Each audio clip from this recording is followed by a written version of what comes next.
Death Stranding is, on the face of it, a game about walking. Plus there's a lot of other weird in there too, but let's not get into that. As Sam Porter Bridges, players work their way across the post-apocalyptic United States, delivering packages to way stations and re-establishing connections between them, all in an effort to pull humanity from the brink of total collapse. What makes Death Stranding stand out, aside from all the aforementioned weird is that the primary focus of the game is simply trying to navigate terrain. The beautiful but often brutal landscapes introduce a myriad of navigation challenges, as players need to decide on the safest route to traverse, whether to use items such as ropes or ladders for crossing the more perilous hazards, whether it's worth taking a vehicle on a particular route, all the while trying to maintain your balance so that you don't fall and damage the precious cargo in your care. But it's not just the hazardous terrain that can prevent you from a successful delivery. There are enemy factions awaiting you as you attempt to make your journey, to hunt you down and steal that which is not theirs, not to mention the ethereal and supernatural BTs that haunt the landscape. But just like the player, all of these AI-controlled characters must know how to navigate the world in a way that is realistic, while ensuring their decisions reflect the very same challenges the player faces. I'm Tommy Thompson, this is AI in Games, and for this episode we're looking at some of the gameplay systems required to enable the enemy factions of Death Stranding to do something you might have thought is painfully simple: walking through a video game world. In order to really get to grips with the challenges faced, we need to go and have a look at some game development basics. So strap in kids, it's time for some theory. As detailed in my AI 101 episode on the subject, in video games we typically use a data structure known as a navigation mesh in order to allow for characters to move around the world. A navigation mesh is computed by looking at all of the geometry in the game world, such as the ground, nearby objects that sit atop it, and everything connected to it. This results in a mesh that represents the area within which a non-player character can move around based upon the game's internal understanding of the character's size. From there, a pathfinding algorithm can compute the valid path that a character can take to get from one point on the nav mesh surface to another. Navigation meshes are relatively easy to compute.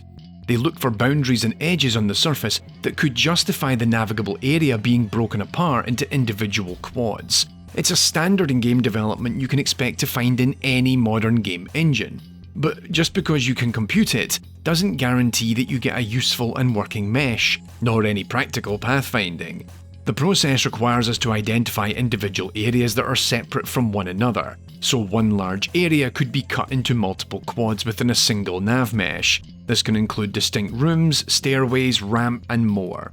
Plus, it requires us to understand what areas are blocked off, which are less desirable, and ultimately areas we'd prefer to traverse over others. And quite often this means the navigation mesh parameters need to be carefully balanced so that the smaller obstacles can be stepped over, while larger obstacles must be walked around. Adapting to different terrain types is something a human can do quite readily. You can simply look at the terrain in the game as you go and make decisions on how to navigate it. But it's not as straightforward as that for an AI character. You'll have noticed in most video games, even when you're caught in the likes of post-apocalyptic landscapes, the area which you walk around in is often quite flat and straightforward. Somehow all these open war zones and demolished buildings are conveniently still quite easy to walk around in. This is because it's easier for both the player character and enemy AI to walk across it smoothly, but also it's because the more complex the floor space is, the more broken, incomplete and fractured a navigation mesh will become. So making the ground open, clear and free of clutter is quite often the easiest approach to solving this problem.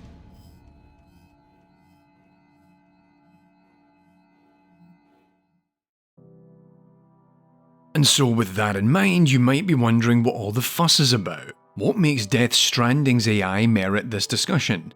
I mean, it's a game about walking. Sam goes for a walk, and so do the enemies too. Just use a nav mesh. Sorted. Well, the trick with Death Stranding is that Kojima Productions sought to ensure the enemy AI characters have to face the same navigational challenges as the player.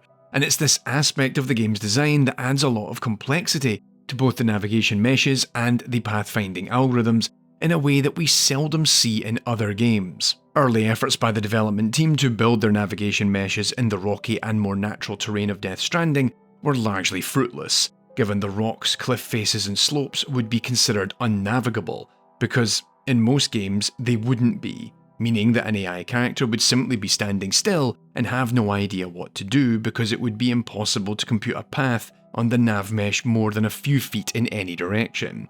But this is just the first of a number of issues brought on by the game's design. There are rivers and other surfaces that slow the player down and eat up your stamina. This is important given a character should only attempt to cross a river at particular points given the added complexities it introduces. But quite often, the most efficient path to your destination might mean running through a lot of these less desirable areas.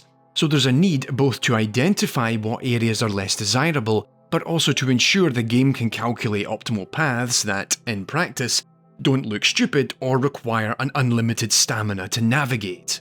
The third issue is the volatility of navigation meshes. A nav mesh is computed one time, based upon what is in the world at that moment. However, any time the world space changes in such a way that it will fundamentally alter where a character can walk, such as an object falling onto the ground or a vehicle driving through the space, it will be forced to recalculate. Now, a key mechanic of Death Stranding is that the player can leave ladders or ropes to help themselves and other players navigate the environment. So whenever one of these is dropped down, we need to rebuild the nav mesh. Plus, there is even more extreme examples brought about by the BTs. Players will enter environments during timefall, which is a very fancy way of saying it's raining, and will come across BTs or beached things. These make it harder to navigate the game world given they are effectively hunting you and rely on sound to spot you. But in the event they catch you, it can trigger a mini-boss battle with a catcher, in which the area is flooded with tar and fundamentally changes the navigable space. In some cases, this can be quite extreme, with dolphin catchers swimming around in the tar, while the lion catchers jump around after you in the hunt. But in either case, it can also lead to entire buildings and other structures emerging from the tar, and the catchers need to know how to move atop or around them, hence the nav mesh will also need to adapt to this. Now, as I said, calculating a nav mesh is relatively straightforward, but it's often a calculation that is done offline during development. You can rebuild a nav mesh at runtime if you want, but that leads to the fourth and final issue, which is cost. The more dense the environment is, the more time it will take to calculate the nav mesh. But also, it's worth asking just how much of the game world needs to be calculated at any given time. If the action is only occurring within a short range of the player, then you generate the navigation mesh in a fixed range, either in a given room or within a fixed radius of the player. But also, you need to know just how much of the nav mesh needs to be loaded in memory at any given time. Death Stranding's map is absolutely massive in scale, with hundreds of square miles of game world that needs to be calculated. Typically, a game will only store the nav mesh it needs in the area the player is in, but many of the mules and demons will detect and chase Sam down across great distances if their sensors detect him, meaning you need to have all of that nav mesh data loaded for every character to move around and recalculate when needed, all the while ensuring it doesn't create any CPU or memory overhead that will cause the game to break or lag, and on the likes of a PS4, that's going to be a problem. So now that we've explained the challenges faced by the development team, let's see how all of this is addressed in Death Stranding. As detailed by Eric Johnson in the 2021 GDC post-mortem of Death Stranding, to keep in line with the game's primary design goals, the enemy characters could not rely on a simpler navigation mesh or cheat their way around all the issues raised. Enemies were designed to have what was referred to as traversal parity with the player, meaning wherever the player can go, the enemy must always be able to follow. So in order to make that work, they had to take tried and tested tools and techniques for AI navigation and revise them to better fit the game they were trying to create. Death Stranding is built in the Decima engine, a tool developed by Guerrilla Games, originally for Killzone's Shadowfall, but has since been used in the likes of Horizon Zero Dawn and its sequel Forbidden West. But with the exception of Supermassive Games' Until Dawn, it wasn't used outside of the studio itself. In fact, according to Guerrilla's studio director Angie Smets, the engine didn't even have an internal name. However, when Kojima Productions opted to use it courtesy of their partnership with Sony Interactive Entertainment, it needed a name given it would be referenced in the marketing of Death Stranding. Guerrilla took inspiration from the Dutch trading post of Dejima, based in Nagasaki in the 17th century. In an interview with the Dutch newspaper Algemeen Dagblad, Smet says, "When it turned out that he wanted to work with our tech, we had to come up with a name very quickly. With us, it was always just called the engine. But now it is officially the Decima engine, a nice reference to the age-old trade relationship between the Netherlands and Japan." The environments of Death Stranding itself are largely inspired by the hauntingly beautiful landscapes of Iceland. And while the navigation tools were already well equipped to handle more rugged landscapes, as discussed in my episodes on the AI of Horizon Zero Dawn, there was still a lot of challenges and smart design decisions needed to get it all to work as intended. To ensure that the navigation mesh could at least hold together, one of the first issues to address was all of the islands that would emerge in the nav mesh. These are gaps that appear because the rocks were considered impossible to traverse for the AI, but given that the player can cross and step over some of these, the goal was to enable for the AI to do that as well. This is pretty easy to do, given you configure what is known as the step height of the mesh, essentially saying how big a step up can a character walk, like you're walking up a flight of stairs. But the additional check is it runs raycasts in line with the feet. This does two things. First, it ensures appropriate foot placement animations run to make sure it looks realistic, but also that with a probability they can periodically trip and stumble as they cross them, because it's quite plausible that they should do that in the heat of the moment, like the player does. But of course, just because you can walk over a rock, you don't want to do it all the time. Paths on navigation meshes are designed to simply state this is the best valid path you can take, but the probability of tripping on a rock isn't embedded in the nav mesh data, so ideally you want the character to recognise that some areas you'd prefer to avoid if possible. Typically this is achieved with area costs, so you say that rockier regions or the rivers are less desirable, but given all of the rock placements are largely achieved through procedural tools built in Decima, going in and manually assigning the cost to the rocks would be a horrible amount of work for anyone to do. To resolve this, the development team built a technique known as placement painting, where as environmental features like rocks and water are added, the navigation mesh costs are painted onto them, which means that now a mule will run across rocks or cross rivers only if it seems like the best thing to do in that moment. By making all of the changes mentioned thus far, it enables for the navigation mesh to generate something that's actually useful, allowing AI characters to use the terrain in the open world much like the player would. And this brings us to the next big challenge, ensuring the non-player characters can then pathfind in a way that keeps performance costs down and gets the desired behaviour. The pathfinding runs on the A-star search algorithm, a standard artificial intelligence that will start in one part of the navigation mesh, and on each iteration will find the nearby connecting areas and prioritise their exploration based on the perceived distance to the goal and the distance traversed to reach it. To keep the performance stable, the algorithm is capped to 500 iterations for any NPC trying to find a path to the goal. This cap works well within certain circumstances. As shown by Johnson in the GDC talk, locations such as the Timefall farm in the southern part of the central region of the game can easily find a path within that limit, given that the area itself is quite flat and undisturbed, meaning that the navigation mesh is quite clean. However, as we know, Death Stranding's environments are typically a lot more rocky, meaning the nav mesh is fractured into more and more distinct areas, which in turn will increase the number of iterations that the A-star search will require in order to find a path. So depending on the area, those 500 iterations could mean it finds a path to traverse, say, 200 meters, or only a path of 25 meters given the area is so complex. So how can the developers ensure that the paths it generates are useful within that iteration cap, even if it doesn't calculate the full path to the goal? But also, balance this with the need to ensure it only stores just enough of the navigation data at any given time so it doesn't cause performance issues. First, let's take a look at how Death Stranding only generates the navigation mesh data that it needs at any given time. The solution is that it only builds the navigation mesh in proximity of the character themselves. Nav mesh bubbles are built around the player and other non-player characters, meaning that the nav mesh only exists within their immediate proximity. If you consider the entire game world as a grid of squares, then only the tiles that are in the nav mesh bubble are going to be generated. Plus, having this all broken up into tiles is very useful for the pathfinding part, which we'll look at more in a second. The tiles are rebuilt dynamically as characters move through the world and respond to changes as they happen. So when a change occurs, courtesy of a ladder or bridge being spawned in by the player, the unlocking of the chiral network, or even strand objects rising from tar, then NPCs will now be able to use it given their navmesh settings have updated. However, this changes the pathfinding. Given only the navmesh in the bubble is generated, it now means the navigation is only pathing inside the bubble.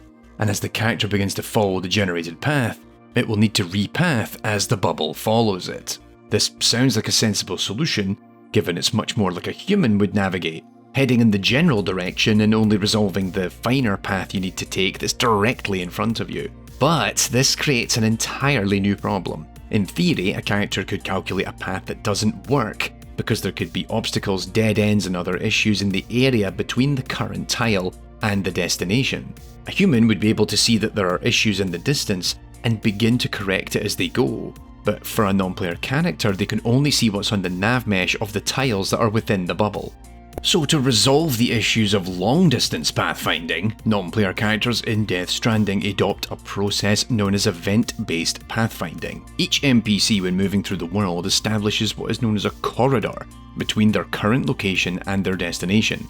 The corridor establishes the general path to the goal, and if it's a short distance, it'll establish the corridor of navmesh across the immediate tile. Whereas if it's long distance, it creates a corridor of the tiles it would go through in order to get to the destination. But the navigation mesh of each tile is only generated when it's needed, and to refine the behaviour and make it realistic, it only paths on the navmesh area that's available at that time within the corridor. Ironically, this is slightly similar to the approach seen in my second video on Horizon Zero Dawn that enabled for the flying machines to path across large distances successfully, given it creates an abstract path and then refines it as it goes. As the character continues to explore the world and move towards the destination, there's a good chance that the path devised by the corridor is invalid, so the NPC follows a specific set of rules that dictate when and why the system will force a repath. These include that the character leaves the corridor, typically because as it pathed through the space it had to walk around some rocks, which meant it left the established corridor. Secondly, if the destination moved, which is particularly relevant if they're chasing the player and you move out of the original corridor that it created when it started the pathfinding. Thirdly, if a corridor tile becomes invalid, because an obstacle appeared or something changed in the world that merits re-evaluating it. The fourth is when an edge clamp changes. Edge clamps are how it devises the corridor, given it looks at the available chunks of the game world and looks at their edges to see how it should leave one tile to enter another one. If the edge changes, then so will the corridor. And lastly, the corridor itself is limited by the A-star iteration cap. So if the corridor itself is incomplete and the NPC reaches the end of it, it can then rerun the pathfinding again. By taking the corridor an event-driven repath approach, it ensures that these characters can gradually find the path as they go. They detect the issues as they arise and will then accommodate by repathing automatically. However, this was still insufficient in some cases, particularly when the characters have to travel distances that are several hundreds of meters in length in the more complex terrain. Even the corridor couldn't be generated within the A-star iteration cap, so it couldn't find even an abstract path to the destination. While you might not trigger this kind of behaviour yourselves by kiting the enemies towards you a few meters at a time, the bigger issue often arose when you escaped them and they tried to turn back to areas of interest such as home bases or patrol paths. Or conversely, if there's a height differential, meaning they needed to climb up or down a complex environment to reach you. The dev team actually fell back on a system called the AI Road Network. This already existed in the Decima engine and it allowed for AI characters to move along long-distance routes as devised by designers. So the corridor system was expanded to operate in a hybrid structure. A number of abstract paths would be put into the world by designers, and the pathfinding could then use this as a high-level guide if it discovered that the road network could help it get closer to the goal. It's still using the navmesh system to pathfind, but it means it could once again figure out the high-level path, then worry about how to actually navigate the terrain as it comes across it. While researching this episode, I found some situations where even this solution doesn't work.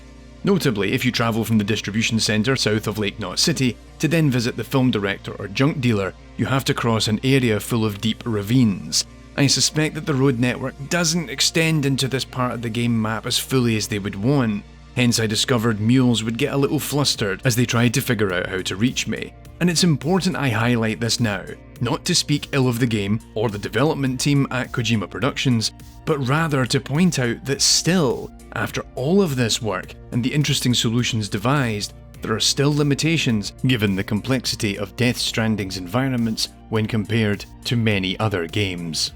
As with all episodes of AI in games, the goal is to help make this a little more accessible to the wider world. So this episode introduces a lot of the technical challenges faced in a way that's going to be easy to digest for anyone who's a fan of Death Stranding. However, for all you game developers out there keen to know more, I'd highly recommend watching Eric's GDC talk over on their YouTube channel. It's a great talk, full of really interesting insights into the technical challenges faced, and for the sake of clarity for everyone out there, I opted not to cover a lot of that in this video. So check it out if you'd like to learn a lot more about the specific problems that occurred in the Navmesh corridor segment of the project. Death Stranding could certainly be argued as a fairly unique game in the library, not just of PlayStation's console exclusives, but also that of the game's director, Hideo Kojima. And to achieve that level of novelty, it also had to take existing concepts we use all the time in AI for games and tweak them so that it would make sense for the game's design and ultimately achieve the overall vision. Thanks for watching this episode of AI in Games on Death Stranding. This episode was brought to you by the AI in Games Patreon, where all these lovely human beings didn't just support my work, they also voted for this video to be made. Right, I'm gonna get back to playing this game. Gotta go and take a piss on Conan O'Brien's way station. That'll teach him, a wee git. Man, you are tough. Hey, did you know that otters can survive without land? Oh yeah, they eat, sleep, even give birth, all in the water. The only thing they can't do in the water is drown. Such good swimmers say.